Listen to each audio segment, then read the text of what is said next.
C'est un webinaire sur le vieillissement et les troubles cognitifs qu'on anime aujourd'hui avec la présence de la Société Alzheimer de Montréal. Donc, on est chanceuse d'avoir deux personnes invitées et expertes de ces questions avec nous. Donc, on a Jessica Cecchini et Sarah Héroux qui sont avec nous. Donc, bienvenue et merci d'avoir accepté notre invitation pour venir parler de ce sujet avec nous. Je pense qu'il y a beaucoup encore de fausses conceptions entourant l'Alzheimer et les troubles cognitifs. Donc, j'espère que ce webinaire va aider tout le monde à peut-être démystifier certains enjeux et mieux comprendre de quoi il s'agit, puis peut-être différencier aussi, ben, c'est quoi un trouble cognitif, c'est quoi l'Alzheimer, etc., les particularités. Quelques petits mots avant qu'on débute, quelques rappels. Je vous rappelle que notre webinaire est enregistré. Donc, si jamais vous voulez poser des questions qui sont peut-être d'ordre un peu plus intime ou personnel, je vous invite à les écrire dans le chat. Comme ça, on peut les lire anonymement et ça ne sera pas enregistré. Par contre, on va vous inviter au cours du webinaire à poser vos questions. Donc, s'il y a des personnes qui souhaitent la poser à main levée, ça va nous faire plaisir de vous entendre. Et puis, donc, le webinaire sera rediffusé par la suite sur notre page YouTube. Pour ceux et celles là, qui sont pressés de prendre des notes, inquiétez-vous pas, ça va être rediffusé par la suite si vous voulez le réécouter ou le partager également avec d'autres personnes qui n'ont pas pu assister. Puis avant de présenter là, nos invités, je vais seulement vous rappeler en fait qui on est, l'Association canadienne pour la santé mentale filiale de Montréal. Donc nous, on est un organisme communautaire qui couvre la région de Montréal, mais on fait partie d'un réseau pan-canadien. Donc il y a des ACSM à travers le Canada. Et puis nous, notre mission à Montréal, plus particulièrement, c'est la promotion de la santé mentale et la prévention des troubles mentaux. Donc, nous, on agit principalement avant que les problèmes surviennent. Puis cette série de webinaires, en fait, est dédiée justement à des sujets plus précis soit qu'on couvre dans certaines de nos formations, dont on aimerait donner l'accessibilité à plus de personnes, ou des sujets, par exemple, qu'on peut pas couvrir à travers notre programmation, puis à travers notre offre de service. Donc, c'est comme un espace qui nous permet d'aller justement pousser un peu plus, puis creuser un peu plus certains sujets. Puis, on a une programmation là, pour l'année 2025-2026 qui va se terminer en mars, puis une nouvelle qui va sortir par la suite pour l'année à venir. Merci tout le monde. Puis moi, c'est Fanny Gravel-Patry. Je vais être l'animatrice du webinaire. Je suis la conseillère principale à la CSM filiale de Montréal.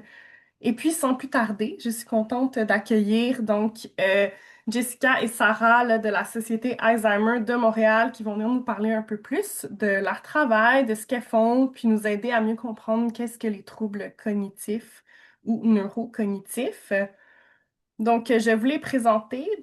Sarah Cecchini est diplômée en relations humaines de l'Université Concordia et en travail social à l'Université de Montréal. Après 2 ans en protection de la jeunesse, elle rejoint la Société Alzheimer de Montréal en janvier 2023 à titre de conseillère aux personnes proches aidantes.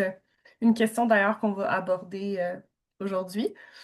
Touchée par la mission de l'organisme qui fait écho à son histoire familiale et attirée par le milieu communautaire, elle y trouve un environnement aligné à ses valeurs.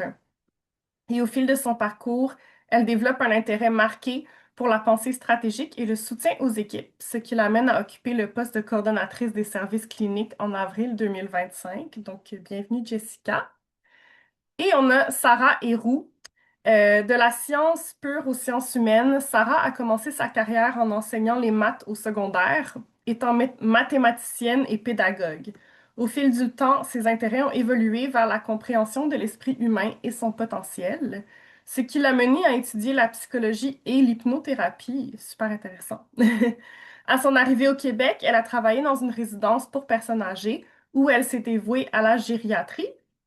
Ayant à cœur l'amélioration de la qualité de vie des aînés, elle s'est jointe au service éducatif de la Société Alzheimer de Montréal en tant que conseillère en adaptation de milieu de vie où elle donne des conférences et des formations aux professionnels ainsi qu'au grand public. Donc, bienvenue Sarah également. Donc, on va rentrer dans le vif du sujet avec notre premier bloc. Donc, avant de commencer, est-ce que vous voulez nous parler un peu plus de votre organisme puis le rôle que vous occupez? Donc, c'est quoi la Société Alzheimer de Montréal? Qu'est-ce que vous faites? C'est quoi votre mission? On vous écoute. Oui, avec plaisir. Alors, merci de l'introduction. C'est toujours drôle d'entendre quelqu'un dire sa biographie, mais merci de la belle introduction. Je vais présenter l'organisme et qu'est-ce que moi je fais, puis Sarah va pouvoir se présenter.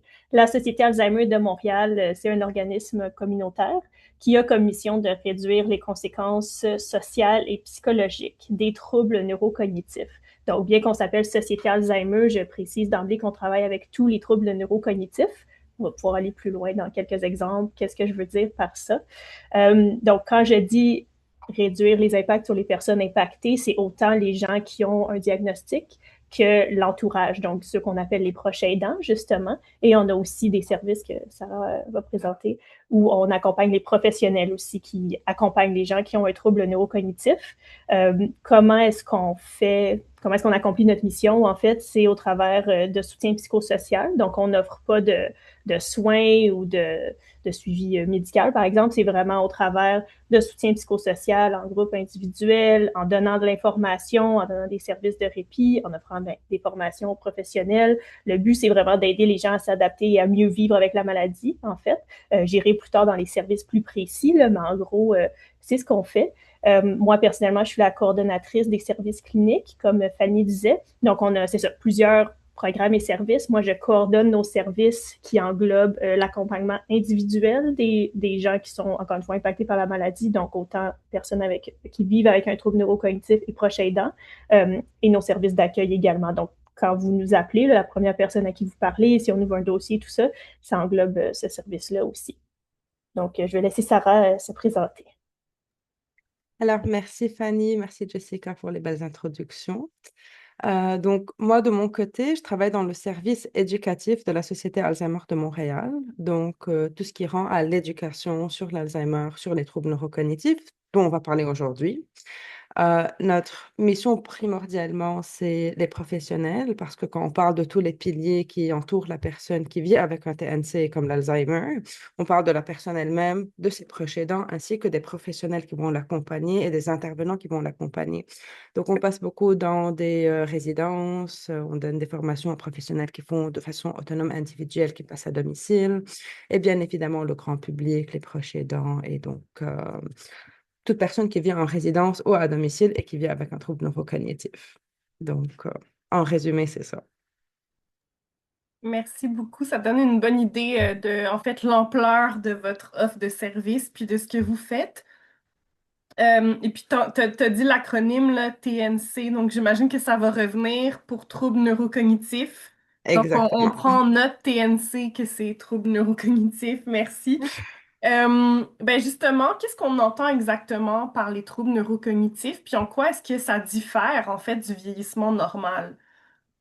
C'est ça. Donc, quand on parle de troubles neurocognitifs, je vais commencer par cognitif. Donc, quand on parle des fonctions cognitives, c'est quoi? C'est vraiment tout ce qui permet à une personne de comprendre son environnement, de prendre des décisions, de préserver son autonomie.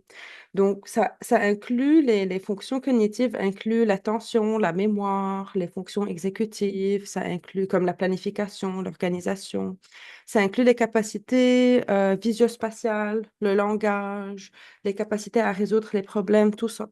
Donc, quand une personne va présenter des pertes cognitives, c'est pas nécessairement des troubles neurocognitifs. Ça peut avoir beaucoup de causes. Euh, Comme des traumatismes crâniens, des dépressions, l'effet d'un médicament, ou bien des troubles neurocognitifs comme l'Alzheimer. Et donc, quand il y a une baisse cognitive, si on observe une baisse cognitive, et ça va revenir, c'est sûr, c'est très important de ne pas automatiquement assumer et d'en comprendre l'origine en parlant à un professionnel de la santé. Donc ça, c'est s'il y a des pertes cognitives générales.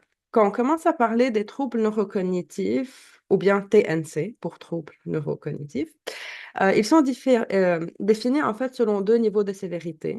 On peut parler des troubles neurocognitifs légers, qui sont des changements qui vont au-delà du vieillissement normal. Donc, la personne ou bien son entourage pourra remarquer qu'elle a des difficultés dans un ou plusieurs domaines cognitifs, comme ceux qu'on a nommés avant. Et donc, elle pourra avoir besoin de plus de temps, plus d'efforts, avoir besoin de plus de stratégies pour accomplir des tâches qu'une personne du même âge euh, pourra faire. Et donc, même quand cette personne-là qui vit avec un trouble neurocognitif léger va généralement rester autonome dans les activités de sa vie quotidienne.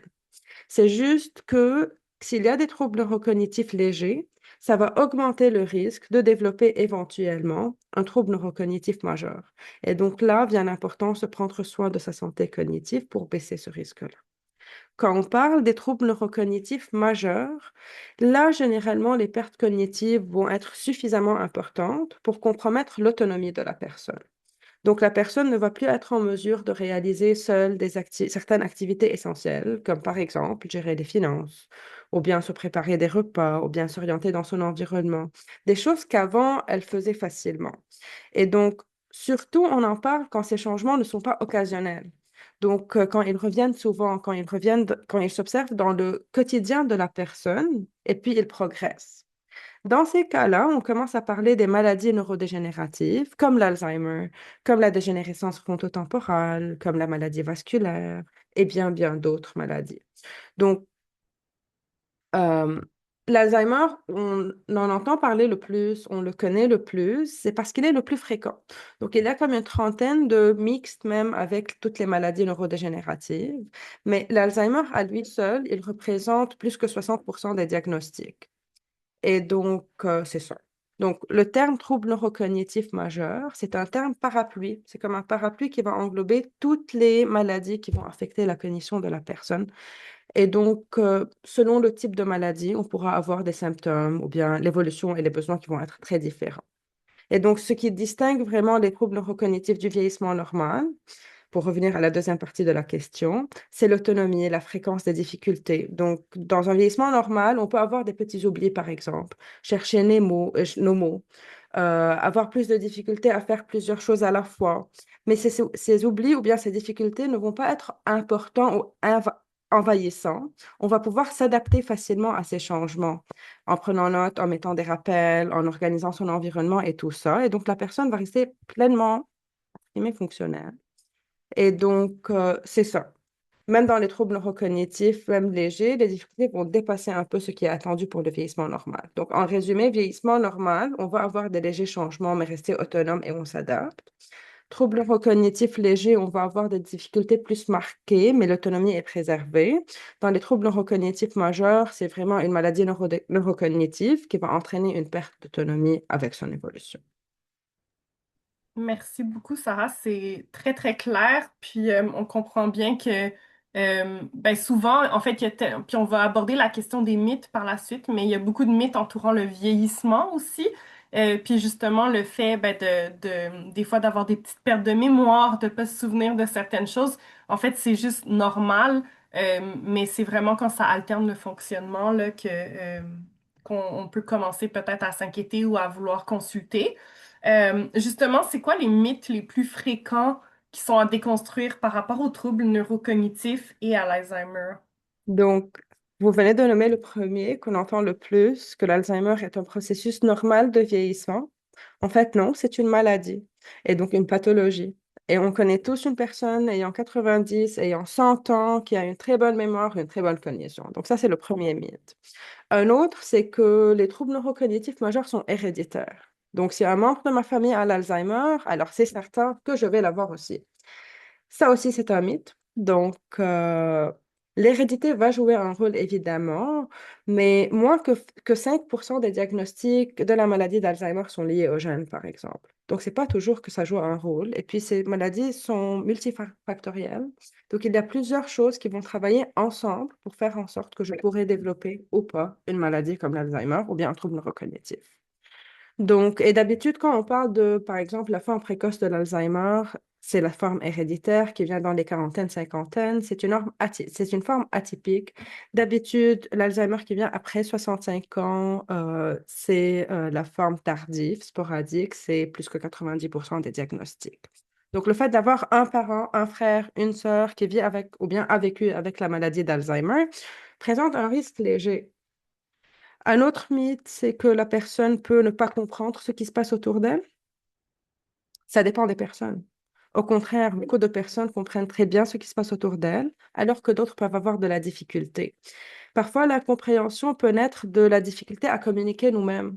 Donc, rappelez-vous qu'il y a plusieurs façons de communiquer. On a le verbal, comme les mots qu'on utilise, comme on a le paraverbal, comment on parle, notre rythme, notre débit, l'accent qu'on met sur des mots particuliers dans la phrase, par exemple, ainsi que notre non-verbal, notre visage, nos gestes, notre langage corporel. Et donc, tout ça, ça joue un rôle très important dans la communication. Et donc, parfois, la personne va comprendre très bien notre non-verbal, notre paraverbal, même si elle a des difficultés particulières avec le langage. Et puis, mon mythe le plus important pour moi, en fait, c'est qu'on peut rien faire pour prévenir la maladie d'Alzheimer, ou bien une maladie comme l'Alzheimer, ou bien un trouble neurocognitif. Pourtant, de nombreuses études montrent qu'une bonne hygiène de vie peut réduire jusqu'à 45% de diagnostic ou bien le risque de développer la maladie ou pas. Et je sais qu'on va en reparler en plus de détails aujourd'hui. Donc, sachez que ces maladies touchent le cerveau directement. Et donc, avoir une bonne réserve cognitive ou bien un cerveau bien apte va aider. Tout ce qui est bon pour le corps, tout ce qui est bon pour le cœur va être bon pour le cerveau, en fait. Merci beaucoup. Jessica, est-ce que tu voulais ajouter sur les questions qu'on vient d'aborder ou tu vas ajouter plus Très tard? rapidement, parce qu'en Ouais. t'entendant, j'aimerais aussi démystifier un mot qu'on entend beaucoup, qui est la démence. Je pense que ça vaut la peine d'utiliser la partie des mythes, on va dire, parce que quelque chose qu'on entend beaucoup, c'est « Ah, mon proche, quelqu'un dans ma famille a l'Alzheimer, mais oh non, il n'y a jamais eu la démence » ou « Ah, il y a la démence, mais il n'y a pas l'Alzheimer ». Je pense que ça serait bien de prendre un 30 secondes pour démystifier ce mot-là qu'on utilise vraiment de moins en moins en français aujourd'hui à cause de toutes les connotations négatives. Là. Ça vient un peu d'une ancienne époque, la démence, où on comprenait beaucoup moins les troubles neurocognitifs. Donc, je pense que c'est bien d'expliquer démence et troubles neurocognitifs majeurs. Ce sont des synonymes. Donc, trouble neurocognitif majeur, c'est le terme un peu plus médical, on va dire, qui a remplacé le terme démence. Et comme Sarah expliquait, c'est un terme parapluie qui englobe plusieurs maladies, dont l'Alzheimer. Donc, si quelqu'un a l'Alzheimer, il a un trouble neurocognitif, mais c'est pas parce qu'il a un trouble neurocognitif qu'il a l'Alzheimer. Donc, juste d'initier, si jamais vous vous demandiez démence fit où là-dedans, là, c'est ça, c'est un terme qu'on va vraiment entendre de moins en moins en français, mais c'est un synonyme qui est à trouble neurocognitif majeur. C'est vraiment important parce que c'est vrai qu'en anglais, on dit beaucoup dementia encore, Oui, mais il y a c'est comme pas le même tabou, je pense, associé au terme qu'en français, si je me trompe pas. non, beaucoup moins. On voit les gens réagir beaucoup moins à dementia. Ça fait encore Mhm. beaucoup partie du vocabulaire, alors que démence en français, on réagit quand même quand on entend ce terme-là, là, en tout cas si vous êtes comme moi. Donc, mais ça existe aussi en anglais, neurocognitive disorder, on l'utilise, mais c'est moins commun. Tout à fait. Ben, merci pour ce point, je pense qu'il est comme vraiment important. Puis moi, j'avais une question qui s'ajoute, qui m'est venue, en fait, parce que nous, comme on a une formation qui s'appelle Vieillir en bonne santé mentale, où on forme, en fait, les proches aidants à mieux être, mieux soutenir la santé mentale des aînés, puis aussi être capable de détecter justement les signes de dépression, anxiété, etc. Puis souvent, pour faire la différence entre dépression et Alzheimer, on va souvent dire ben, que la personne qui est dépressive, elle sait qu'elle est dépressive, alors que la personne qui a Alzheimer ne sait pas nécessairement qu'elle a Alzheimer. Est-ce que ça, c'est un mythe?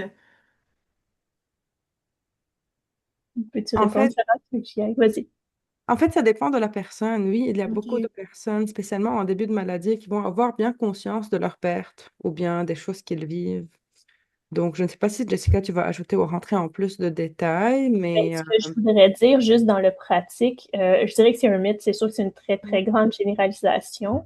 Euh, En fait, j'aurais le goût de donner un exemple plutôt que de répondre à la question directement. C'est que nous, dans nos services, je vais en parler tout à l'heure, mais comme je disais tout à l'heure, on a de l'accompagnement individuel qui est offert, pas seulement aux proches aidants. On a une conseillère qui accompagne les gens qui sont diagnostiqués et son travail, d'abord, c'est important de noter, ses clients, ce sont eux qui l'ont appelé. Tu sais, c'est pas elle qui va chercher les gens, c'est les gens qui appellent, qui disent j'ai le goût d'être accompagné par quelqu'un pour parler de mon diagnostic, j'ai le goût de voir comment est-ce que je peux adapter mon quotidien pour garder mon autonomie plus longtemps. Puis Héloïse, c'est son nom, travaille avec eux à ça, puis il y a vraiment une vraie collaboration. Donc, j'ai le goût de donner l'exemple parce que ça illustre que on peut pas dire que les gens sont pas conscients de leur diagnostic, surtout quand le diagnostic est fait de façon très précoce. Les gens le reçoivent comme on reçoit un autre diagnostic, puis peuvent prendre des actions pour mieux vivre avec la maladie. Donc, donc oui, en effet, ça serait une généralisation, c'est-à-dire que les gens ne sont pas conscients de leur diagnostic. Mhm. C'est ça. Et puis, j'aimerais ajouter que ça dépend vraiment du type de diagnostic parce que, comme on disait, il y a plusieurs formes de troubles neurocognitifs. C'est que vraiment, chacun de ces troubles est très différent avec une évolution très différente. Et donc, ça va jouer aussi un impact Mhm. Tout à sur tout fait. ça. Ben, en fait, nous, ce qu'on dit, c'est surtout que la personne, quand elle a une perte de mémoire, peut-être on est moins consciente qu'une personne, par exemple, en dépression qui a le brain fog, qu'on dit là, le cerveau un peu embrouillé, juste parce que la nature de la maladie est différente. Oui, les natures des maladies sont différentes. Moi, j'avoue que je suis pas assez une experte en dépression pour faire peut-être la meilleure comparaison entre les Ouais. deux, mais c'est ça. Tu sais, je pense qu'on Mais qu'on c'est peut. vraiment, je pense que c'est vraiment intéressant puis important de justement montrer que chaque cas est différent, puis que même à fur et à mesure aussi que la science avance, il y a des choses aussi qui vont changer, puis des idées qui vont se déconstruire. Du coup, je ne sais pas s'il y avait des questions dans le public avant qu'on passe à notre prochain bloc où on va parler un peu plus là, des signes et signaux. Euh, Est-ce qu'il y a quelqu'un qui aimerait poser une question?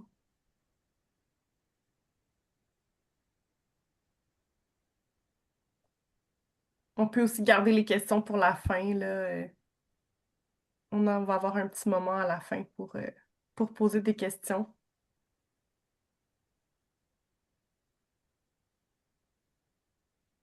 Ben, s'il n'y en a pas tout de suite, j'enchaînerai. Puis de toute façon, on va revenir à la fin, on va avoir une période de questions. Bon, on a beaucoup, je pense, nommé, ben, c'est quoi les changements cognitifs qui sont normaux liés à l'âge. Je ne sais pas s'il y en a d'autres que vous vouliez nommer. Euh,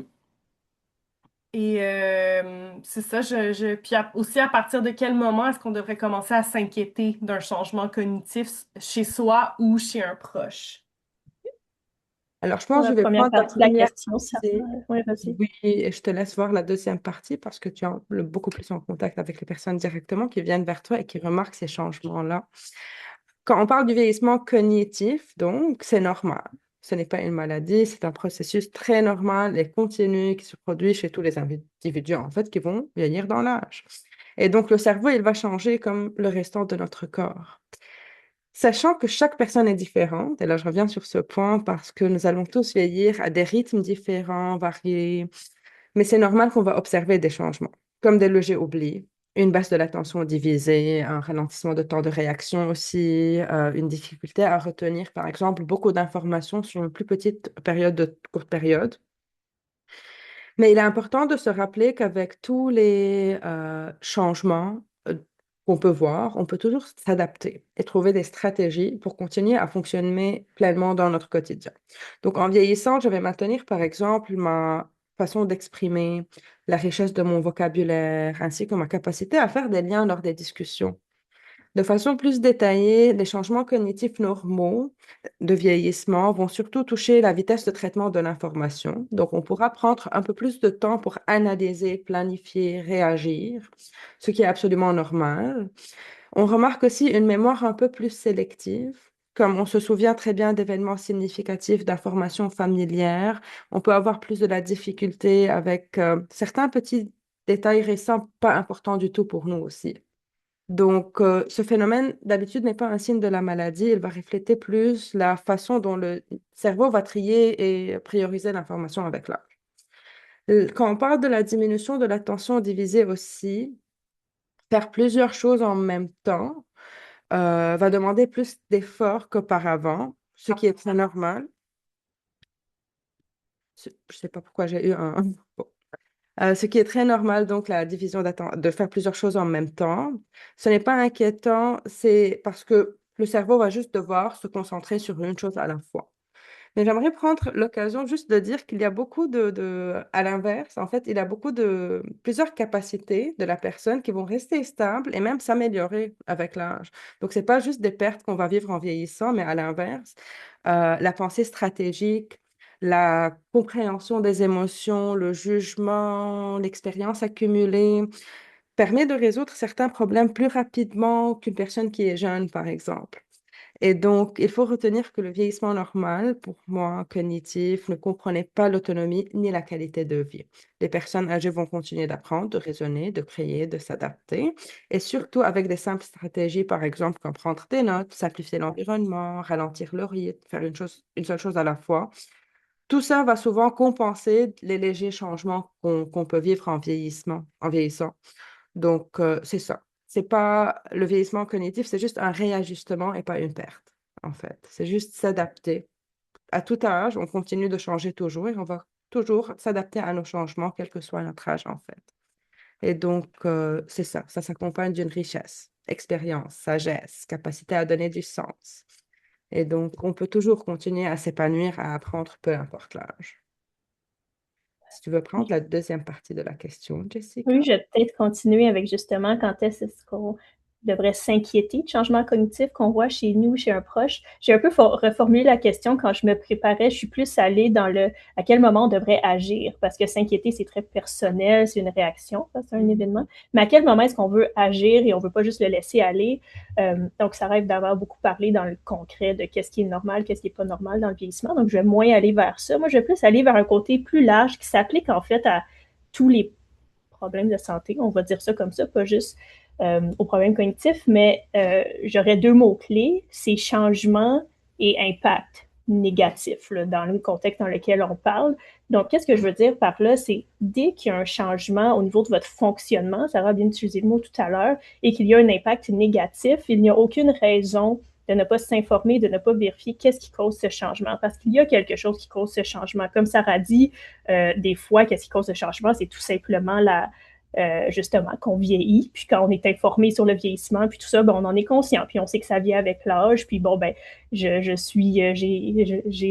suis pas une experte, là, mais j'ai des chaleurs, tu sais, je me sens bien, j'ai autour de 50 ans, je suis une femme, bon, ben, je suis éduquée, je suis au courant que c'est sûrement la ménopause, je vais quand même aller voir mon médecin, puis tout ça, mais qu'est-ce que je veux dire, c'est, il faut savoir qu'est-ce qui se passe. Donc, je vous dis, tu sais, on a un oubli, un rendez-vous une fois, ça nous est tous arrivé, on n'a pas regardé notre agenda, peu importe. J'irai pas tout de suite vers, OK, il faut aller voir le médecin, puis tout ça, mais OK, voilà 2 ans, moi, j'étais toujours organisée, je manquais aucun rendez-vous, puis tout. Puis là, on est 2 ans plus tard, je suis dans ma soixantaine, tout va, je suis en santé, mais soudainement, je me rends compte que cette année, j'ai manqué 12 rendez-vous. Avant, je prenais des notes, là, j'en prends plus. Je ne comprends pas qu'est-ce qui amène ce changement. Il y a un impact négatif, clairement, puis c'est pas moi, je me reconnais pas là-dedans.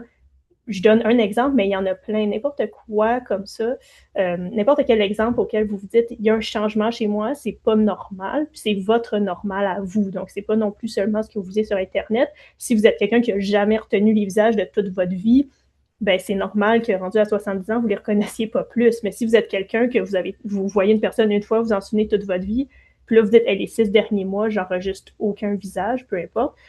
Ça a un impact parce que j'ai plus le goût de vraiment de sortir de chez moi, je suis un peu gênée, j'ai l'impression que je veux plus aller socialiser parce que je me souviens pas si j'ai vu la personne la dernière fois. Dès qu'il y a un changement avec un impact négatif, il faut aller vérifier. Puis comme Sarah disait, des fois, c'est tout simple. Des fois, c'est oh mon Dieu, je me suis pas rendu compte que j'avais un nouveau médicament qui fonctionnait pas avec un ancien médicament, donc ça m'a amené des pertes de mémoire. On change les médicaments, puis c'est réglé. Donc le but, c'est d'aller investiguer pour trouver la réponse.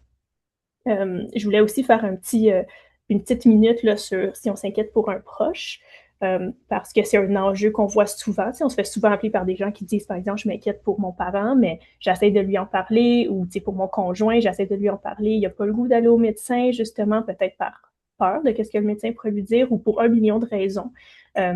Donc, je voulais en parler rapidement, juste de dire quelques trucs pratiques, là, si on s'inquiète pour un proche, puis qu'on n'a pas cette communication-là ou que la personne n'est pas sur la même page que nous, mais nous, on a vraiment l'impression qu'il y a une inquiétude à avoir. Il faut en parler avec délicatesse. C'est tout simple comme conseil, mais c'est important de comprendre que c'est très, très vulnérabilisant, surtout en vieillissant, d'admettre qu'on a l'impression qu'on perd nos capacités, qu'on perd peut-être notre autonomie. C'est très difficile à admettre. Donc, il faut se mettre à la place de l'autre personne puis de comprendre que si on approche ça puis dire hey, comment ça se fait que tu t'en rends pas compte, que tu oublies tous tes rendez-vous puis que tu fonctionnes pas comme avant, ben, il y a des grandes chances que la personne se ferme. Donc, essayez de au lieu d'arriver vous avec votre conclusion, et je pense que tu as l'Alzheimer parce que je t'ai oublié, tu sais, ça peut faire peur. Arriver avec des questions ouvertes, voir la personne, elle en est où, parce que des fois, on voudrait que la personne voit la même chose que nous. Peut-être qu'elle voit pas la même chose que nous, mais peut-être qu'elle est quand même capable d'admettre, ah, c'est vrai qu'avant, j'avais plus de facilité à me souvenir des noms des gens, puis aujourd'hui, c'est un peu différent. C'est peut-être une mini-ouverture, mais ça peut peut-être ouvrir la porte sur, ah oui, puis à ce niveau-là, on pourrait peut-être en parler avec quelqu'un, tu sais, puis encore une fois, de le présenter de façon rassurante, que le but, c'est juste de s'informer, de savoir qu'est-ce qui cause la chose. C'est pas nécessairement un trouble neurocognitif majeur, pas du tout. Et un dernier petit truc pratique, je pense que ça vaut la peine de nommer que c'est bien de se demander si on est la bonne personne pour parler à notre proche de ça. Ce que je veux dire, c'est que c'est très vulnérabilisant, c'est difficile de s'ouvrir sur ça. Donc, si vous savez que vous avez peut-être une relation avec la personne qui a pu être tendue dernièrement pour une raison ou une autre, ou vous n'avez pas vraiment cette relation-là où vous vous ouvrez beaucoup ensemble, mais vous savez, par exemple, que votre père parle vraiment beaucoup à son frère, puis ils sont super proches, puis une relation ouverte, ben, il y a peut-être un moyen, tu sais, juste d'aller voir, dans cet exemple-là, le frère de votre père, puis dire, hey, as-tu remarqué? Puis pensez, tu pourrais juste voir, tu sais, où lui, il en est où pour voir si on peut travailler ensemble. Euh, parce que c'est ça, c'est vraiment une question d'ouverture. Puis des fois, ben, la réalité, c'est que c'est pas nous qui va arriver la personne à s'ouvrir. C'est pas toujours mauvais. Tu sais, des fois, il y a autre chose dans notre relation qui est unique et qui est précieux, mais des fois, c'est pas ça. Euh, donc, rapidement, là, c'est ce que j'aurais voulu dire sur ça. Merci beaucoup. Puis c'est vrai, c'est tellement important de comme prendre en compte c'est quoi notre rôle en fait dans cette relation-là, puis est-ce qu'on est vraiment la bonne personne pour aborder le sujet. Surtout que ça peut être très délicat. Je vois qu'il y a Surtout un plusieurs. parent admettre à son Ouais, enfant. Si vous voulez juste acheter ça, un parent qui admet à son enfant qu'il a peut-être besoin d'aide, des fois, ça peut être difficile. Donc, il y a cette ben relation-là oui, particulièrement qui tout à fait. est Puis j'ai vu qu'il y avait des questions liées à ça dans le chat. Fait que j'ai comme envie de rebondir tout de suite là-dessus. Il y a quelqu'un qui a demandé justement pourquoi les personnes qui vivent un trouble neurocognitif vont souvent nier en fait ce qui leur arrive. Oui. Bien, j'allais justement en parler plus tard, mais je pense que c'est super pertinent Mhm. de répondre à la question. Euh, il y a plusieurs raisons à ça. Il y a Sarah, tu me corrigeras, je ne sais pas si syndrome, c'est le bon mot, mais il y a quelque chose qui s'appelle l'anosognosie, qui est quand la personne, c'est médical, puis c'est quand la personne ne comprend pas sa condition, ne comprend pas les impacts de sa condition. C'est pas seulement présent dans les troubles neurocognitifs, ça peut être présent à quelqu'un qui a un problème de santé mentale aussi, si je ne m'abuse. Je vois Fanny qui hoche la tête, donc c'est peut-être vrai. Donc, des fois, ça peut être le cas où la personne, il y a vraiment quelque chose où elle n'est pas consciente du tout des impacts. C'est pas de la malhonnêteté, on va dire ça comme ça, c'est vraiment ça, elle n'a comme pas la capacité de s'en rendre compte. Je vais laisser 2 secondes si quelqu'un veut me corriger sur ce que je viens de dire.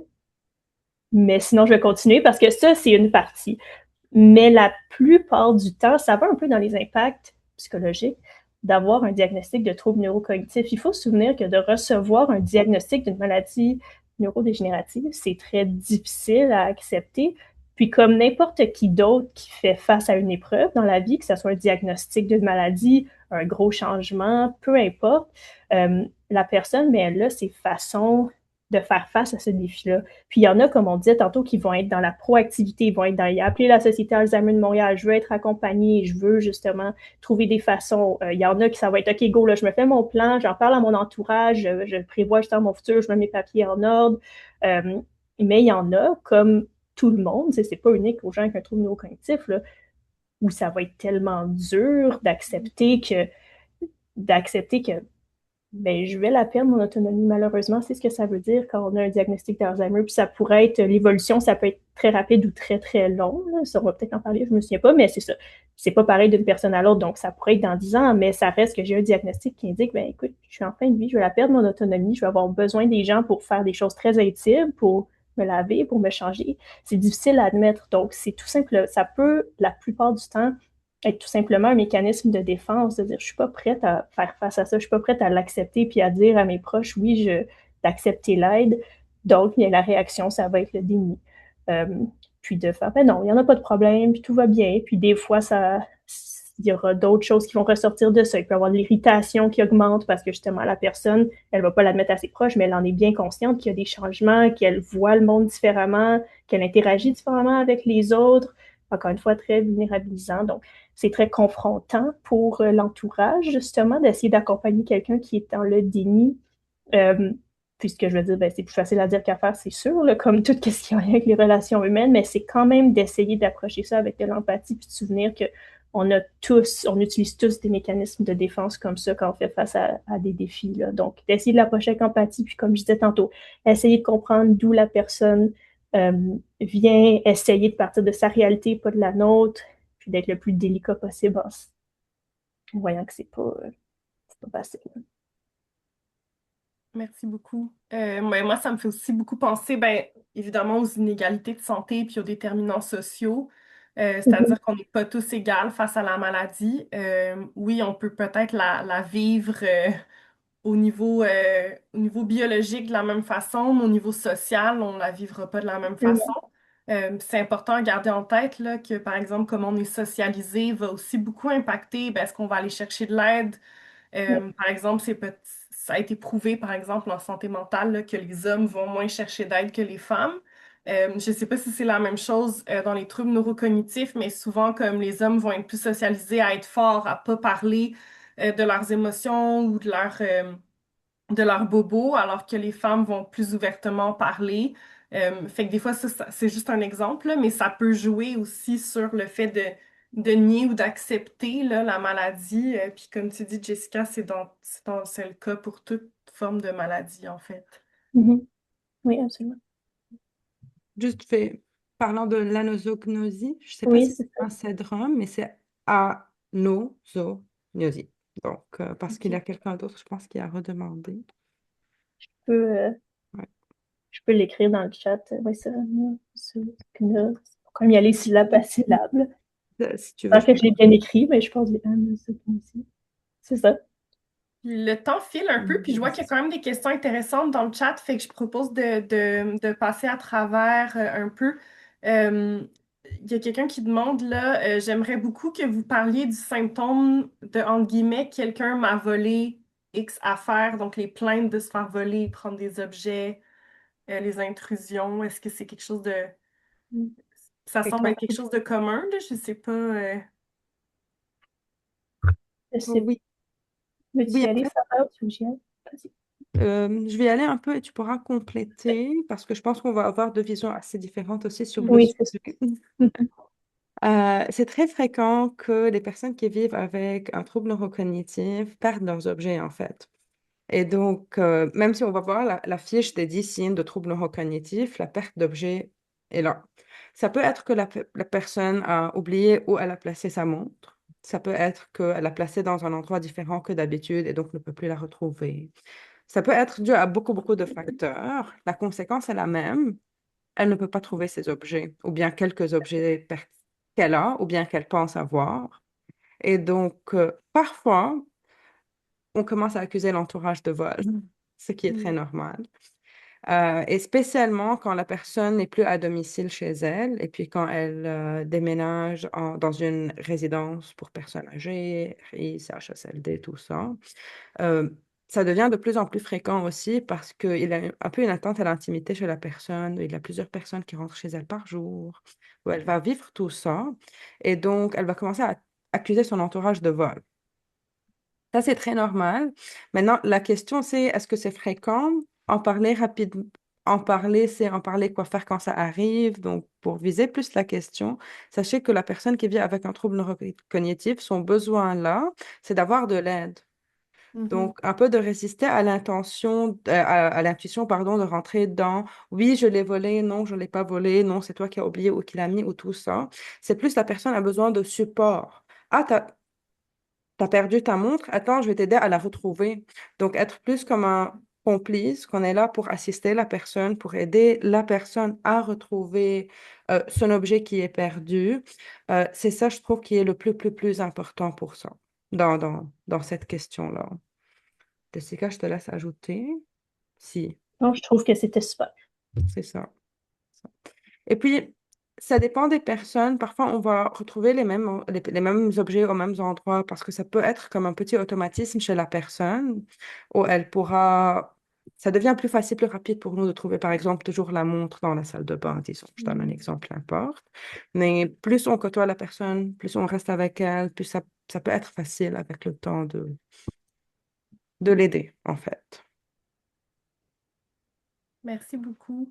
Je vais pas pouvoir poser toutes les questions, malheureusement. Ben, en fait, parce que je veux qu'on puisse parler un peu aussi là, de prévention.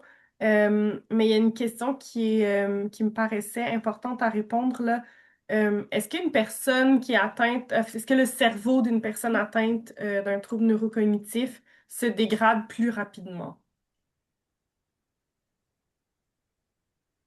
Dégrade. Ouais. Je vais dépasser le mot dégrade lui-même.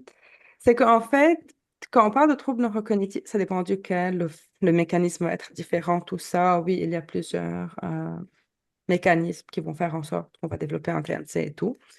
Je vais prendre par exemple l'Alzheimer en particulier pour en parler et ça peut donner une réponse en fait indirectement. Ce qui se passe dans l'Alzheimer à un certain moment, c'est qu'il y a des protéines qui vont s'agréger dans le cerveau, qui vont créer des blocages, ou bien comme une étoile d'araignée, comme la protéine Tau, ou bien alpha-synucléine, qui va bloquer le passage des messages, des nutriments entre les cellules, qui va faire en sorte que les cellules vont dégénérer petit à petit. Donc, quand on parle des troubles neurocognitifs, c'est une maladie cérébrale. Quand on dit neurodégénératif, c'est que ça affecte les cellules du cerveau directement. Et donc, ces cellules vont commencer à mourir l'une après l'autre, en fait. Et donc, oui, ça va être un peu plus rapide, mais quand on parle de rapidité, ça dépend de quoi je parle. Oui, s'il y a un trouble neurocognitif, c'est sûr que la personne va évoluer, le cerveau va changer plus rapidement qu'un vieillissement normal. Et c'est ça quand on a parlé de troubles neurocognitifs légers ou majeurs. Mais c'est ça, en fait. C'est ça la définition d'un trouble neurocognitif, c'est que le cerveau va être affecté. Ouais. Et c'est pour cela qu'on voit des symptômes d'ailleurs. Ça dépend quelle partie du cerveau est affectée avant l'autre, quelle partie du cerveau est le plus affectée. On va voir des symptômes différents d'une personne à l'autre parce que chaque lobe, chaque partie est responsable de quelque chose de différent dans notre comportement, dans nos actions, dans comment on voit les choses et tout ça. Ce que je comprends, c'est que ça peut vraiment varier. Puis de toute façon, le cerveau, c'est pas une entité homogène, là. C'est qu'il y a plusieurs parties aussi, donc ça va dépendre de quelle partie est affectée. Merci beaucoup. Je vois qu'il y a d'autres questions dans le chat. On va y revenir à la fin parce que je veux vraiment qu'on puisse aborder les questions de facteurs de protection, puis aussi la réduction des risques. Donc, j'aimerais qu'on aborde justement ben, les moyens, en fait, de réduire le risque de développer des troubles cognitifs. Puis, il y a une personne dans le chat qui disait que justement, ben, elle connaissait quelqu'un qui avait l'Alzheimer, que les enfants de cette personne-là étaient vraiment inquiets. J'imagine, ben, pour leurs proches, mais également pour eux, pour leur futur. Donc, quels sont les moyens pour réduire les risques? Mhm. Donc, notre cerveau est assez malléable. Donc, oui, on peut réduire le risque. Comme on disait, quand il y a des troubles neurocognitifs majeurs, c'est le cerveau qui est affecté. Et donc, plus je peux avoir une bonne réserve cognitive, avoir un cerveau en bonne santé, plus je vais aider à réduire les risques. Et donc, il y a comme la commission lancée, qui a fait des études et qui montre en fait qu'il y a 14 facteurs de risque. Si je lis rapidement les 14 facteurs de risque, ça va nous donner assez une idée. Attendez, je vais le trouver pour ne rien oublier, en fait. Donc, on a un faible niveau d'éducation, perte d'audition, et ça dépend des âges, évidemment. Taux de cholestérol élevé, vous pouvez les trouver en ligne. Dépression, traumatisme crânien, sédentarité, diabète, tabagisme, hypertension, obésité, consommation d'alcool, isolement social, pollution atmosphérique, perte de la vue comme les cataractes. Donc, on s'entend que tout ça, c'est des facteurs où on peut un peu travailler. en fait, qu'on peut assez affecter. Quand... Donc, ça revient plus à l'hygiène de vie, en fait. Plus j'ai une bonne hygiène de vie, plus je vais réduire mon risque de développer un trouble neurocognitif. Même quand j'ai une maladie comme l'Alzheimer, plus je stimule mon cerveau, plus je stimule la personne, plus je peux ralentir un peu la progression de la maladie aussi. Et donc, ce que cette étude a montré, c'est que si je vais travailler sur prévenir vraiment ces 14 facteurs, je pourrais prévenir jusqu'à 45% des risques. Donc, si je parle de ces facteurs, pratiquement, je pense, la question, c'est pratiquement qu'est-ce que je peux faire pour éviter, n'est-ce pas? Si on parle de développement cognitif, de tout ce qui est éducation, tout ça, c'est tout au long de la vie. Se stimuler intellectuellement, je sais pas, socialiser avec des gens, faire des casse-têtes, apprendre des nouvelles choses, faire des nouvelles activités, apprendre une nouvelle langue, lire, jouer aux cartes, écouter de la musique, changer. Donc, changer, chanter. Donc, en fait, c'est pratiquer des choses que vous aimez faire, des choses qui vont vous stimuler et que vous allez apprécier pour les faire beaucoup plus longtemps. Parce que si quelqu'un n'aime pas lire, il ne va pas lire. Il va lire pour une semaine, pour deux, et puis... Donc, trouver des choses qui vont stimuler votre cerveau, qui vont vous stimuler à vous faire réfléchir, en fait. Il y a, quand on parle de toutes les maladies, hypertension, diabète, tout ça, donc prendre soin de ces problèmes médicaux va être très, très important aussi pour alléger le risque parce que tout ce qui est bon pour le corps, pour le cœur, va être bon pour le cerveau. Donc, allez chez le médecin. Faites vos rendez-vous, faites vos check-ups, vérifiez s'il y a quelque chose où vous doutez. Si vous avez du diabète, par exemple, contrôlez vos niveaux de glucose et tout ça. Donc, prenez soin des maladies qui existent déjà. Parle de fumer, consommation d'alcool, donc réduire tout ça est très, très important. Euh, Gérer les problèmes de santé, oui. L'audition, comme l'audition, sachez que la perte d'auditive, et ça c'est très, très important pour moi, c'est le plus grand facteur de risque qu'on peut modifier.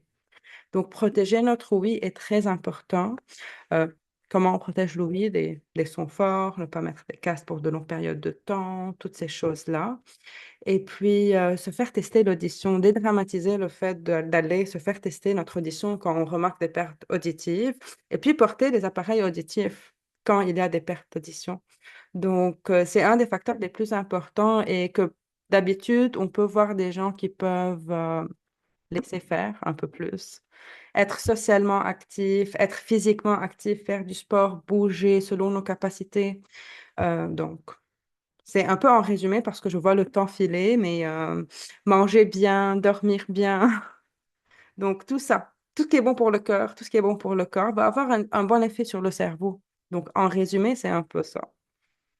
Une bonne hygiène de vie. Et sachez que ce n'est jamais, jamais, jamais trop tard pour commencer. Nous sommes tous des êtres humains, nous avons tous des facteurs qui sont un plus grand défi peut-être qu'un autre, c'est correct, mais l'important, c'est de tenter le plus possible d'avoir la meilleure hygiène de vie possible. C'est ça. Merci beaucoup, Sarah. Je pense que c'est tellement nécessaire comme rappel parce que souvent, quand on pense aux troubles neurocognitifs, puis surtout à l'Alzheimer, c'est un peu comme si c'était une fatalité, puis comme ça nous arrive, puis on peut plus rien faire, puis c'est une perte de contrôle qui fait peur, puis qui peut justement mener aussi à genre de la dépression, à de l'anxiété, etc. Donc, c'est important de rappeler qu'on a quand même un pouvoir d'action sur notre santé, puis de miser là-dessus, même si on a tous des facteurs de risque. Mhm. On peut pas s'en tirer, mais de savoir qu'on a un certain pouvoir d'action, je pense que c'est super important. Mais comme tu disais, le temps file. Donc, je vais passer directement aux questions. Je voulais qu'on aborde la question de la prochaine danse, mais bon, ça sera pour un autre webinaire, là. Malheureusement, ça passe tellement vite. Puis, il y a quand même des questions dans le chat. Donc, s'il y a d'autres questions que vous avez, c'est le temps de les poser. On va y répondre. Euh, ben, il y a quelqu'un qui demande si les symptômes peuvent fluctuer dans le temps. J'imagine que oui. C'est pas juste que les symptômes fluctuent dans le temps, nous sommes tous très différents en tant que personnes. Donc, Mhm. j'aimerais aussi dire ça parce que parfois on peut juger, on va voir quelqu'un faire quelque chose et puis juger directement ça c'est l'Alzheimer ou pas. Nous sommes tous des personnes très différentes. Donc, moi, je peux faire une action et vous, Fanny, vous pouvez faire la même action. Mais pour quelqu'un d'entre nous, c'est quelque chose de très normal, habituel, comme disait Jessica tantôt aussi. Et donc, pour la personne qui faisait tout ça toute sa vie, c'est normal. C'est pas un Mhm. symptôme. Mais pour quelqu'un où c'est nouveau, là, je vais poser mon point d'interrogation. Et puis, est-ce que c'est nouveau? Est-ce que c'est fréquent? Parce que moi, si je dors 2 heures la nuit, là, je vous mets la liste des symptômes. Si j'ai dormi 2 heures hier, croyez-moi, je vais avoir beaucoup de ces symptômes-là aujourd'hui. Donc, Mhm. relativiser, prendre ce que la personne vit en considération est très important. Et puis, avec l'évolution de la maladie, les symptômes vont changer aussi s'il y a un diagnostic. Merci, ça ressemble vraiment à la détresse psychologique aussi, là. Souvent, on dit ah, il faut surveiller comme si la personne s'isole, etc. Mais des fois, ben, il y a des gens qui sont juste comme ça, ils préfèrent être seuls. Ça veut pas dire qu'ils sont en détresse. Donc, il faut faire attention aussi de faire pas faire de raccourcis non plus. Ça peut vraiment varier d'une personne à l'autre. Je vois qu'il y a une main levée. Suzy, vous pouvez ouvrir votre micro. Bonjour les filles, merci beaucoup pour votre intervention de ce midi. C'est vraiment pertinent. Puis de la façon que vous l'amenez, c'est pas du tout menaçant. Donc bravo. Moi, ma question, parce qu'il y a quand même beaucoup de choses à faire pour prendre soin de notre santé cognitive. Si on avait une ou deux choses à prioriser, qu'est-ce que vous suggéreriez? C'est une grosse Je sais que je, question, je merci. sais ce que je dirais, je vais laisser Sarah répondre. Euh, Ce qui me vient, c'est ça dépend de vous. Il y a des personnes qui, par exemple, dans leur vie déjà, elles sont très stimulées intellectuellement, ils lisent beaucoup, ils aiment faire jouer beaucoup aux jeux de société, je ne sais pas, elles font ça très bien, elles mangent correct d'une façon assez saine, équilibrée, elles font tout ça, mais puis elles ne font pas du sport, par exemple. Je dirais à cette personne, priorise un peu le sport, c'est quelque chose que d'habitude tu ne fais pas trop, par exemple. À d'autres personnes, ça pourrait être quelque chose de complètement différent. C'est, tous ces facteurs sont là. Si vous mettez commission lancée études en ligne, vous pouvez voir un S avec beaucoup de facteurs et des pourcentages à côté. Mais c'est vraiment relatif aussi personnel parce que ça dépend de nous.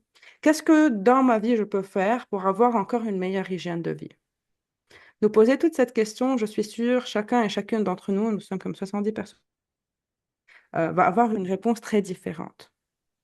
Donc, soyez assez léger avec vous-même aussi et pensez dans ma vie, qu'est-ce que je pourrais faire pour avoir une meilleure hygiène de vie. Je ne sais pas si vous êtes d'accord ou bien si quelqu'un a un élément qui est beaucoup plus important qu'un autre, mais moi, je dirais un peu plus ça.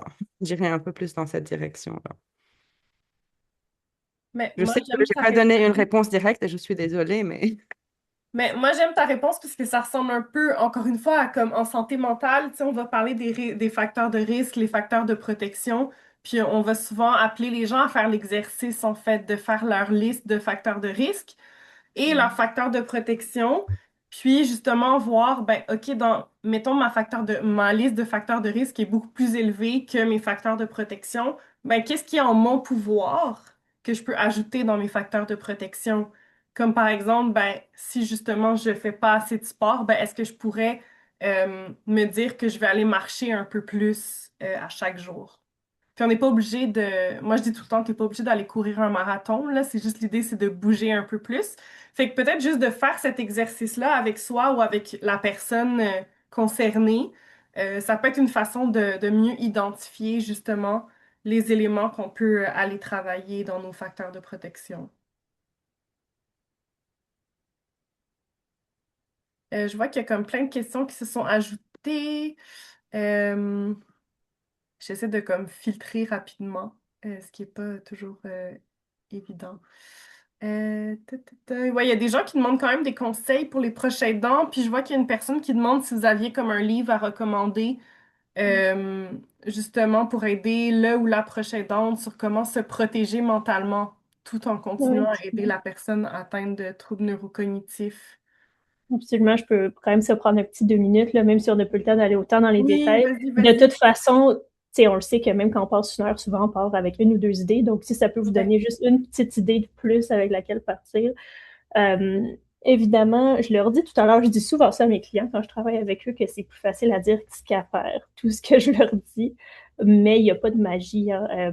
La première chose, c'est Moi, une phrase clé que j'utilise beaucoup, c'est même si votre proche est malade, ses besoins ne sont pas plus importants que les vôtres. Vos besoins sont différents du sien, c'est peut-être pas au niveau de l'autonomie, mais ils sont tout aussi importants. Donc, dès le début, il faut se connaître. Il faut connaître c'est quoi mes essentiels à moi que je ne suis pas prêt à sacrifier. Par exemple, moi, je vais voir ma sœur une fois par semaine dans les cantons de l'Est, c'est n'importe quoi. Il faut que je la garde cette journée-là pour ma santé mentale, c'est essentiel. Qu'est-ce que je peux faire pour la maintenir? Puis ça prend des adaptations, ça prend de l'aide, OK? Tout le monde a besoin d'aide quand on prend quelqu'un, quand on accompagne quelqu'un qui a un trouble neurocognitif, surtout au fur et à mesure que la maladie avance. Donc, est-ce qu'il faut que j'aille justement, j'appelle des organismes, je mette des services de répit en place? Est-ce qu'il y a quelqu'un dans mon entourage qui peut venir, par exemple, avec mon proche pendant que moi je vais voir ma sœur? Je donne un exemple, mais il faut se connaître et maintenir ça. Il y a deux pièges que je voulais parler aussi aujourd'hui qu'il faut éviter de tomber dedans aussi si on veut pas justement s'épuiser en tant que proche aidant. D'abord, c'est la surresponsabilisation. Okay? Dès que souvent un de nos proches a un diagnostic de trouble neurocognitif, c'est normal, il y a ce sentiment-là d'obligation qui embarque comme automatiquement. Puis c'est pas normal, c'est très humain, surtout si on est proche de cette personne-là, on se dit, ben ok, on veut s'en occuper, puis tout ça. Mais il y a une différence entre sentir que j'ai un sentiment de responsabilité, puis je veux m'occuper de cette personne-là, et la surresponsabilisation où on se rend consciemment et inconsciemment responsable de tous les besoins de cette personne-là. On se dit, c'est moi qui est responsable justement de tout ce qui lui arrive, même à un point où les gens, souvent inconsciemment, vont se rendre responsables de choses qui sont totalement hors de leur contrôle, comme l'évolution de la maladie. Il va y avoir un poids, justement, une culpabilité à ce que la personne vit. Euh, donc, c'est important de se rappeler que personne ne peut être la seule responsable des besoins de quelqu'un d'autre. Même un parent ou mon enfant, oui, vous en êtes responsable, mais votre enfant va à l'école, il y a des professionnels de la santé autour qui prennent soin de lui. On espère qu'il y a un entourage aussi quand c'est le cas. Donc, il faut reconnaître ses limites qui sont là, qu'on le veuille ou non. Tout le monde est limité, puis c'est pas négatif, c'est juste être humain. Et qu'est-ce que je disais tout à l'heure, là, quand la personne, parfois, le proche aidant va parfois se rendre responsable de choses qui lui appartiennent pas, ça m'amène au deuxième piège, des fois, qui est justement de prendre sur nos épaules l'expérience de notre proche, de sous-estimer les capacités d'adaptation de notre proche. On a tendance à penser que la personne a l'Alzheimer, justement, c'est comme s'il faudrait que je m'adapte pour lui à cette nouvelle réalité-là où mon proche déménage en hébergement. C'est difficile. Puis là, on a tendance à on se sent mal, on est triste pour notre proche qui est en hébergement. Si j'étais à sa place, il faut se souvenir, vous êtes responsable de votre adaptation là-dedans. Puis vous, oui, vous pouvez accompagner votre proche puis faire ce que vous pouvez pour que tout se passe du mieux possible. C'est ce qu'on souhaite. Mais au final, le vécu de la personne, les émotions de la personne, il faut se souvenir que comme nous tous, que votre proche vive de la tristesse ou du stress, on fait ce qu'on peut pour l'accompagner, mais ça fait partie de l'expérience humaine aussi. Il ne faut pas penser qu'il faut la protéger de toute cette expérience, la vie-là non plus. Donc, en gros, il faut avoir une empathie saine pour notre proche, mais ne pas prendre son expérience sur nos épaules et se surresponsabiliser parce que vraiment, c'est ce qui mène à un épuisement. Là. En gros, là, ça a été plus long que je voulais, mais c'est ce que je voudrais dire. Là. Ben, c'est parfait. Merci beaucoup, Jessica. Je pense que ça permet de bien clore aussi notre heure ensemble. Je pense qu'on aurait pu en passer une heure, une autre encore. Puis les gens dans les commentaires le disent aussi. Mais je vous remercie vraiment. Merci pour votre approche très bienveillante, les conseils que vous avez donnés. Je pense que ça a été abordé avec douceur. Puis justement, ça aide à dédramatiser euh, les troubles neurocognitifs. Donc, merci beaucoup, Sarah. Merci beaucoup, Jessica. Merci à tout le monde qui était ici. Je remercie aussi l'Alliance Otsuka Lundbeck qui nous permet de faire ces webinaires puis d'avoir plusieurs invités. Donc, on les remercie.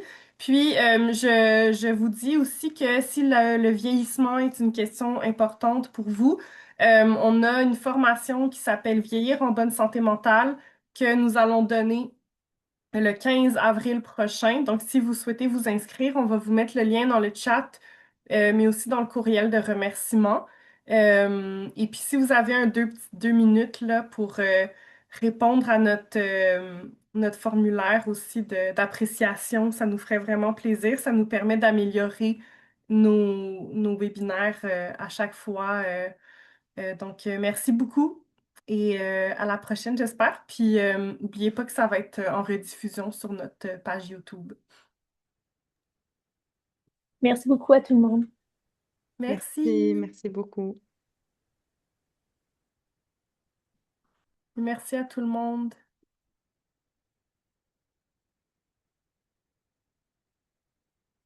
Oui, on peut transmettre, je vois qu'il y a une question là, on peut transmettre des attestations de participation. Vous pouvez juste nous écrire à notre courriel info, je vais vous l'envoyer tout de suite. Puis on va vous envoyer ça par courriel. Et si j'aimerais ajouter comme une petite clôture, vous n'êtes pas seul, donc que ça soit avec la Commission de santé mentale filière de Montréal, que ça soit avec nous, si vous vivez des difficultés ou bien que vous avez des proches, le plus tôt possible. Donc, agissez en prévention. N'attendez pas vraiment jusqu'à arriver au burn-out et tout pour vraiment rechercher de l'aide. Ouais, il y a beaucoup d'organismes là, qui sont là pour offrir de l'aide puis qui ont beaucoup de ressources à offrir. On est vraiment une bonne alternative ou un complément au système de santé, donc n'hésitez pas. Merci tout le monde.